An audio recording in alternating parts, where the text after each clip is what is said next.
مشروع النوافل اللي هو بيعتمد على الكارتة.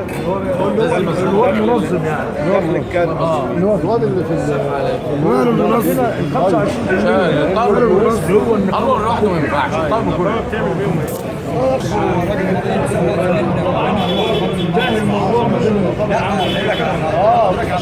كان بيلم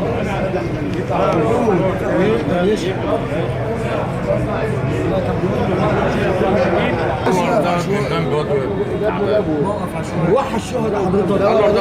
اللجنه واقفه والظابط واقف وعملوا له السلام عليكم. كشفت مخالفات ماليه والجريمه ولا ما جتش صورنا الفيديو فين؟ دايره شبين ودايره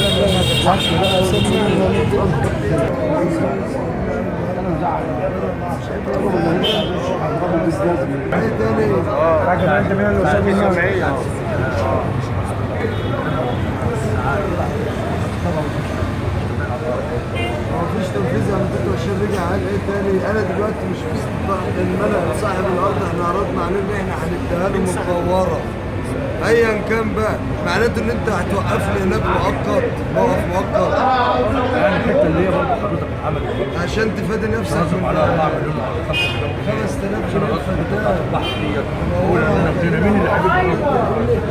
مين اللي عجبكم؟ وهي معمولة القهوة دلوقتي اللي هي تعالى بص عليها. لا الشغل حضرتك فاضي بتشيل الزحمه الشغل محدش يقدر يتكلم فيه. احنا عامل نظام احنا مواقف حلو 100 عايزين جزء من التغطيه ديت نقف عليه. نقف شبين قال ان احنا هناخد الحته ايه ورا بنك مصر مطرح المراجيح كان المراجيح اللي ورا العماره دي هي الحته اللي ورا الايه اللي ورا البنك الفاضيه هنقف شبين عايز يستغلها ورا بنك القاهره ودي دي بقى موقف فاصل وينبري ويتنبري نعيمه وحسن يا عم اللي مستفادين بالحوار ده. بندفع فلوس العرب للايجار وناس تاخدها تبنيها مول وعماره على قهوه نعيمه وقهوه حسن. ماشي كل ما نخرجها بعيد عن مفيش مكان دلوقتي مفيش سيرفيس قانون. احنا لو شفنا حته دلوقتي المستوى بتاع بره وده بقى كويس أزمة ممكن المنطقه دي ممكن نلاقي فيها مكان.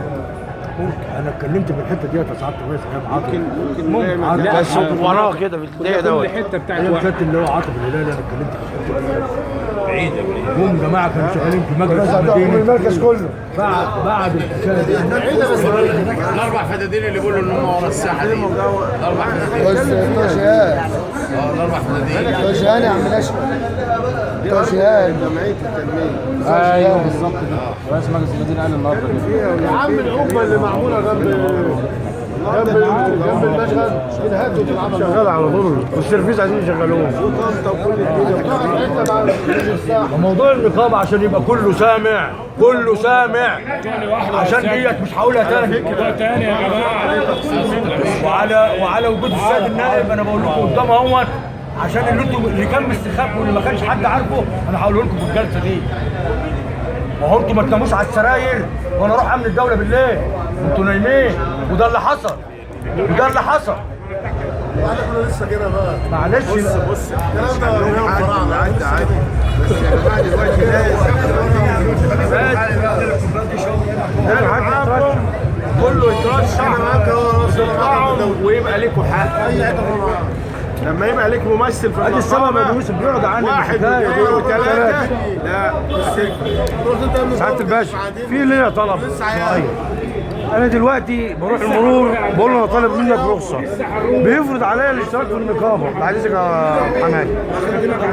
اذا بتاع النقابه لا يفعل ان انت تدفعها اجباري بصراحه ولا يقدم خدمات قانون بقى ده ما تتكلمش خدمات لان انت اصلا قال لك كل اللي عمله ده هيروح ماشي ستها راحت شويه ثلاث ارباع الناس بقى مهن كل المناصب تتاخد منك اليوم السابع عملت ماشي يعني درجه الناس كلها بقى لها نهج. ايه انتوا كده يا جدعان؟ القضيه ديت موجوده حكم قضاء ولا تعليق على القضاء في اي شيء. عندك النوايا؟ عندي يا باشا، عندي الأوراق كلها وعندي. هي المشكله اللي بقولها لهم هم ما اتحدوش زي ما حياتهم بقى معاه. احنا كلنا ايد رجل واحد، كلنا رجل واحد. النقابه خلاص النقابه. طب انت موجود على الاستماره؟ احنا كده بطلنا لسه كمان الاستماره عندك يبقى لنا 3 4 هنتحد يا باشا. انفصل حضرتك ونفصل ايه خلي الورق ورا حد. لا هم نقلوها لو قال لك انا والله كانتش هنا الحياه العموميه اللي هي بتاعت الشهداء لسبب قفل اللجنه اصلا. لما جه نائب رئيس النقابه العامه يضيف عندي، قلت له طب انت عاوز تضيف ايه؟ قال اه. قلت له اديني فلوس اللي ما حدش عارفه من الناس دي. قلت له اديني فلوس الناس دي لما يجي لي واحد عيان. ايه ده يا عم عاصم؟ ايه ده يا عم عاصم؟ استنى، ما ينفعش تاخد رقم الضوء دي ونعمل موقف. يا سيدنا هو اللي اتهدى يا عم عاصم؟ اكتر ب 3 جنيه في اليوم. هندي جنب اللعبه. بعد ما حضرتك هتخلص ايه ده يا عم عاصم؟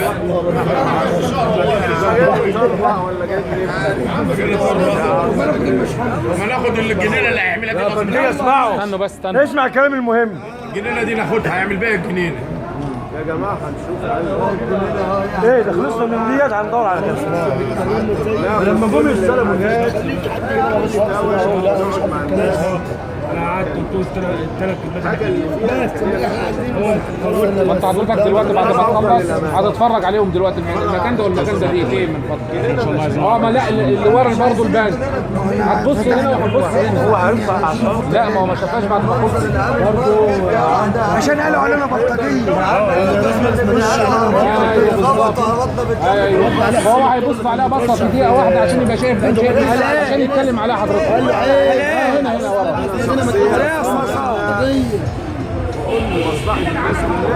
على الحته البنينه ديت والحته لا ما فيش ما هو ما فيش اماكن بقى بره دلوقتي. هيبقى في سرقه في عربات رحلات انا مش عارف اسيطر عليها. في عربات شمال شغاله دلوقتي. في عربات من غير النمر. يعني مجمع النمر ابقى محافظه ما يبقى في عندي نقطه سرفيس، مش سرفيس مواصلات، لا سرفيس بيجازوا العربيات زي شبين دي ما لا عربيه سيء مصر وهي شغاله سيء. على خد الباشا وريله منظر العربات عشان اقول لك احنا بلطجيه. فين يا عم؟ استنى خده في ايدك. رايح فين؟ بتقعد الناحيه الثانيه. لا واحنا مرور شبيه انا مالناش في حاجه مرور جنه ما وفرهوش شبين بيقنعنا ان احنا نخش شبيه عشان نجيب خط السير. طبعا اللي بنتك هو بقول لك كده بقول لك انت خاصه السير محلوله بقى.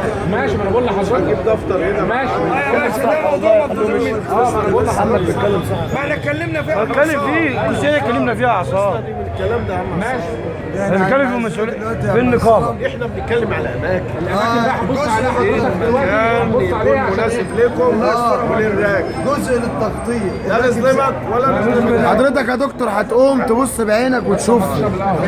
اشرب براحتك. انت خدت موافق مدير الامن لانشاء وحده مرور في تل. الوحده المحليه بابل، الوحده القديمه بتاع بابل موافقه دي موجوده. الحته دي كبيره. هنخلص قال لي هنخلص الشهداء ونبدا في ماشي يا باشا. الشهداء شغاله دلوقتي ويمكن في خلال شهر تشتغل. هتشتغل. هنبدا تلا بعدها. واحنا بعدها هنكون بنجهز وهيبقى عندنا مرور. الحمد لله. وحده المرور دي في الوحده المحليه القديمه اللي ما بين زناره وبابل. ولا لا في السبب ان احنا هي المفروض تبقى في تالت بس ما فيش حته في تالت. ماشي هو الاصول في تالت بس ما فيش مكان في تالت. ماشي اقرب مكان بابل. اقرب مكان بابل. الملف بتاعه جاهز ومتوقع وكل حاجه جاهزه. مش خلصان. مجرد ما نخلص الشهداء انا قعدت مع محمد بيه مسعود الشهداء تخلص 3 كده. الشهداء انتوا اكيد ادرى مني ان الشهداء هتشتغلوا بقى. كان بيقولوا لهم لا مش عاوزين نروح الشهر، هنروح بقى. احنا هنبقى هنا في تاني. هنروح بقى.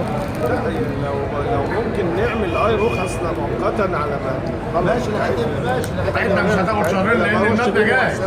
عاوزين المبنى جاهز. عاوزين سعادتك بقى يا باشا، عشان انت المبنى مشروع جاهز. جاي من مصر تعبان. الكلام اللي هيبقى جاي في الاخر كله ما بقاش يعني في كده. بص لحد موقف شبينه هنا عشان في الاخر معلقين في قناه السته. رئيس مجلس المدينه بيقول لك بان السواقين قال لك السواقين بلطجيه وحراميه وما عندهمش قله احترام. قال كده لا لا لا عشان ما نصدمش عاد. قال لك السواقين دي بلطجيه ومعطله السكه وقافله السكه بالعربيات، وده ما حصلش. العربيات واقفه بقلب الموقف مقفوله، وموقف طنطا برضه واقف هو وشبين، ما هماش شاغلين حد بحاجه، واقفين لحد حضرتك ما ربنا يعينك عليهم وتخلصنا منهم. اول ما الطقم العساكر في الطنبشاوي يمشي تيجي تقول اطلع، هنقول لك ولا طالبين يا باشا بتليفون اللي هو الظابط اللي كان عامل شرطه واحد ضرب مطلع كلام كده. كان عاوز عامل تاني شرطة في يهزر مصر ويضحك وكان كده بيجيبنا خلاص. من مصر لازم نروحوا البندقية. يا عم مش مروح مضطهد عجل مصري يا سيادنا الرايح وجاي يفتح الباب للزبون. يا عم عادي يا عم. جاي منين؟ دافع كام؟ محدش اشتكالك. الناس بتدفع الفلوس ورايح، احنا بنقعد نعيطلهم الطماطم ماشي. لا البندرية. هو ماسك لون في ايوه بيمسك هنا دلوقتي. هي واحد من البشاوي ده. نقيب هو على نقيب لا هو البندرية وساكن هنا في هو ثلاثة. الباشا ربنا يعينه ويشيل لنا الطقم ده والطقم اللي افتلى خلاص وبالذات اللي اسمه انور ده يا باشا. عايزين نعرف دوره ايه؟ دوره اللي هو نظام انت بتشوف رخص ليه؟ وانت بتاع مرور. تسيير مرور. دي نقطة شدتنا. الله يستر معاك. انت بتشوف رخص ليه؟ بتسأل على أجرة ليه؟ يسأل ماشي مفيش مشكلة. ما يعدي دي مالوش فيها الأمن الدولي. يسأل هو حر. خلاص نعملها لنا رسمي بقى. محدش سأله عشان محدش سأله نفسه عاوز يغطي. هو بيحب المنظرة، هو من النوع اللي بيحب المنظرة. يا حاج هو من النوع اللي بيحب المنظرة. اغلطنا تعادل طبعا. هو انا بص انا حاطه بتاع لا ده ظابط مباحث. بيحب المنظرة. طالما شادد الحساب ده يقول له بيتمطع في الهيئة. عايزين طلع الشيخ سليم. وهو بيعطل. هو العطار انا هروح انا المحافظ حضرتك كان بيتكلم معاه. اما هنعملها لكم بامن ايوه الله. خلاص يا الباشا يشرب القهوة كده وهتتعمل. هياخدوا معاه. ويوم بتبقى افضل واجمل. الطريق على الطلعة والنزلة بتاع باب طلع عملت على الطريق الجديد. جزء من الناس مش هتشوف والموقف زي ما هو. لان الموقف مش من هنا لحته ما بس خلاص. طريق دور الحرب. المية ده والنبي يا بيه. الفلوس اللي بيلموها ده العمل مش هتدفع ليه؟ لما 100 جنيه تجيب لك نص لحمه تاكله في الدار. هو يديك بس جزء وبعد كده يبقى العمال دي مش مشكله. تدفع ليه للحكومه؟ صح. انت تقف فين؟ ده كله شغال على الطبقه الثالثه دي. طبعا الخمسه بتاعتنا الغلبان. وحضرتك لو رحت الميه ديت الناس بتيجي راكبه من مصر تيجي تخش الحمام مفيش حمام. ارجع ورا سنه يا مصر. ارجع ورا سنه. الدكتور متكلم على التامين الصحي دي من شويه. ده دورنا احنا لسه عليه شويه هيجي للناس كلها. هو متكلم عليه من اسبوع حقيقي. العامل والفلاح مدير الكتابات الرخصة ولا مالناش نفس هتدفع 10%. ان شاء الله العربيات كلها تدوس. ده 60 جنيه في الشهر. ولا حاجه ولا اي شيء. مظبوط بقى. ولا في حد بيتكلم علينا ولا حد بيسال فينا ولا يكتم ويعمل. يعني السواق ده ايدينا متداوله. والدنيا المهم. مفيش جيوش من غير سواق ولا في دوله بتتعمل من غير سواق. بنتكلم على تامين صحي شامل لكل المصريين. لكل فئه المصريين. الله يرضى عليك يا يا دكتور راجل نسبه من ربنا يبارك المرتب لنا اللي فيك يا مرتبه باشا. كبير يتخصم منه كتير. الراجل البسيط اللي ما يقدرش يدفع الدوله تدفع. هو ده عدل. تقوم بقى حضرتك يا دكتور عشان يبقى تبص الناحيه السواقين يا الثانيه. باشا واصحاب العربيات هم اللي مش هيدفعوا خالص زي ما همش حاجه. هم بيشتغلوا خدمه وطنيه اهو. مخالفات فعلك وانور. ايوه انما يا دكتور نطلب محاكمته. عايزين شقق يا عم سعيد هو مش جاي لي ده يا عم سعيد. خلينا بقى واحده واحده. ماشي بقول يعني انا معاكم على طول اهو. قصده حلو جامد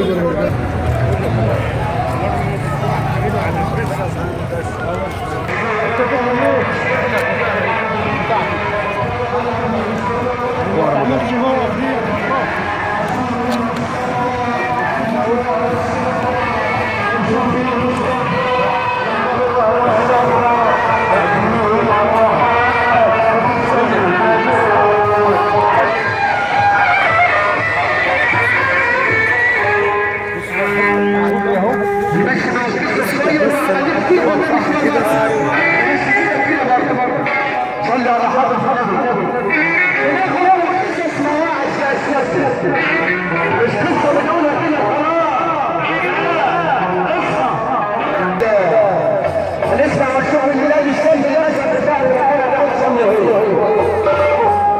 كان دايما ماشي بما يرضي الله، لا بيسمع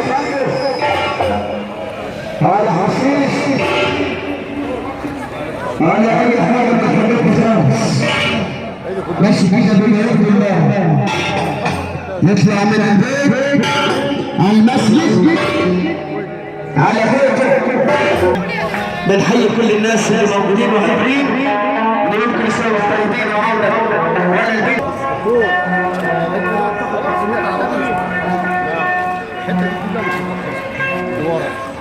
رجل عصام الحته ديت اساسها تلعب.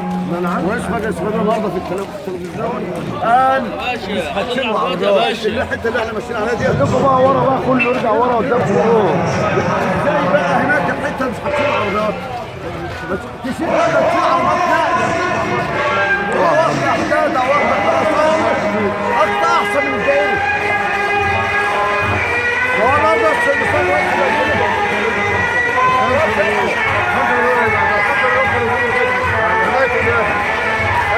اوعى واجي انت عامل ايه؟ اوعى انت كان شغال ما بيعملش اضرار. السادات في قلبنا مش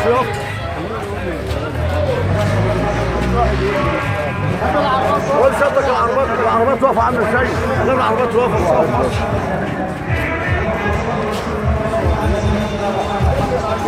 ده غير في ناس عرباتها روحت كمان.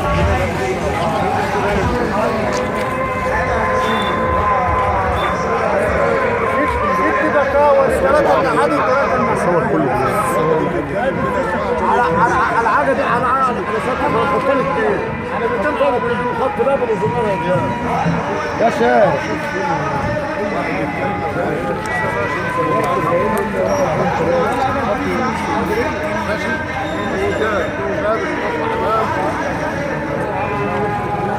بنتكلم عن السينما. كل ده فاضي قدامه.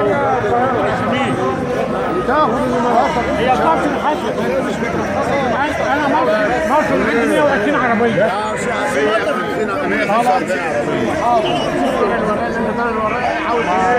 شويه الورد وشويه الدفاع. ورد ايه؟ طلع استشهاد المحافظ اقول لك وافق اتبع طارق الوراق اشتغلنا. ايوه هو منك المحافظ على طول. المحافظ هقول له وافق.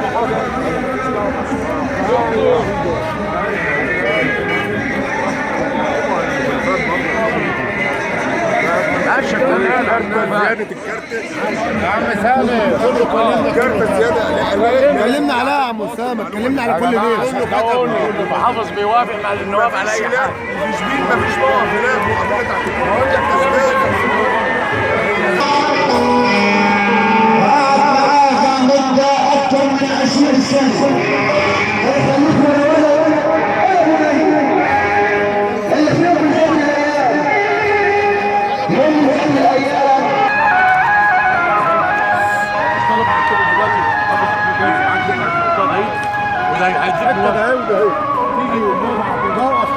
دي تتضم للموقف مصر. كل ما تبقى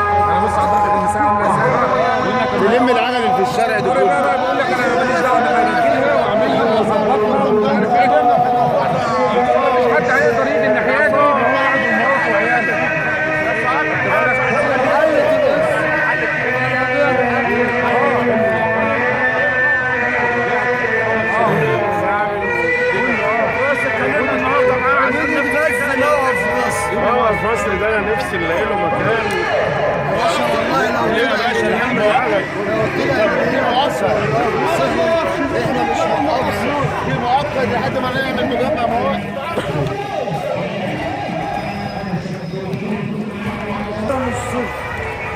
من ناحية ورا كده احنا ناس من ناحية ورا وانا شكلي كمان ولا حتى عايشين. يا عم احنا بنسرق يا عم. بس هو بيقول لك ايه النهارده يقول لك انا عامل لكم على الشكل كده.